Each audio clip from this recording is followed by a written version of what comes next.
CNG চালিত অটোরিকশার অবাধে চলাচল। 2 নাম্বার, জাতীয় মহাসড়কে রোড সাইন, রোড মার্কিং, সড়ক বাতি না থাকা, জেব্রা ক্রসিং এ হঠাৎ বাস উঠে আসা, রেল ক্রসিং এ হঠাৎ বাস উঠে আসা। 3 নাম্বার, সড়কের মিডিয়ানে রোড ডিভাইডার না থাকা, অন্ধবাকে প্রতিবন্ধকতা তৈরি।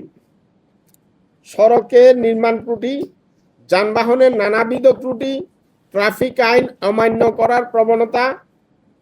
5 নাম্বার, উল্টো পথে যানবাহন চালানো, সড়কে চাঁদাবাজি, পণ্যবাহী যানে যাত্রী বহন। 6, অদক্ষ চালক, ফিটনেসবিহীন যানবাহন, অতিরিক্ত যাত্রী বহন। 7, বেপরোয়া যানবাহন চালানো, একজন চালক অতিরিক্ত সময় ধরে যানবাহন চালানো। 8, ঈদযাত্রায় অতিরিক্ত ভাড়া আদায়ে নৈরাজ্যের কারণে বাসের ছাদে, কোলা ট্রাকে, পিকআপে, ট্রেনের ছাদে, বাসের ইঞ্জিন বনাটে জীবনের ঝুঁকি নিয়ে যাত্রী সাধারণের যাতায়াত। এবার সুপারিশমালাগুলো আপনাদের সামনে তুলে ধরছি।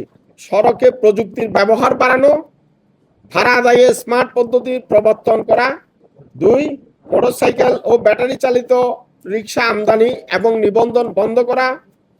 3 নম্বর, জাতীয় ও আঞ্চলিক মহাসড়কে রাতের বেলায় অবাধে চলাচলের জন্য পর্যাপ্ত পরিমাণে আলোকসজ্জার ব্যবস্থা করা, দক্ষ চালক তৈরির উদ্যোগ গ্রহণ করা, যানবাহনের ডিজিটাল পদ্ধতিতে ফিটনেস প্রদানের ব্যবস্থা করা।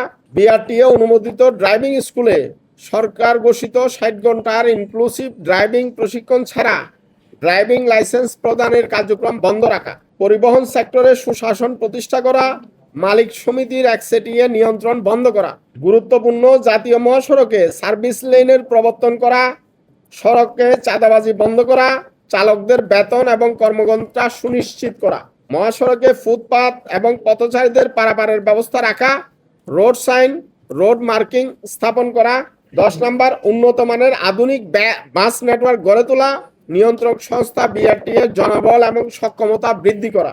মানসম্মত সড়ক নির্মাণ এবং মেরামত সুনিশ্চিত করা, নিয়মিত রোড সেফটি অডিট হচ্ছে কিনা এটি তদারক করা। সড়ক পরিবহন মন্ত্রণালয়ে সড়ক দুর্ঘটনা গবেষণা ইউনিট এবং সড়ক নিরাপত্তা ইউনিট চালু করা। 3 নম্বর, 13, ঈদযাত্রায় একসাথে এত বিপুল সংখ্যক মানুষের যাতায়াত নিরাপদ এবং নির্বিঘ্ন করতে কেবল ঈদের আগে নয়, বছরব্যাপী স্বল্পমেয়াদী, মধ্যমেয়াদী এবং দীর্ঘমেয়াদী নানাবিধ পরিকল্পনা গ্রহণ করা। এর পাশাপাশি রাজধানী ঢাকার জনসংখ্যার চাপ কমানোর উদ্যোগ গ্রহণ করা। আমাকে শুনবার জন্য সবাইকে ধন্যবাদ জানাচ্ছি।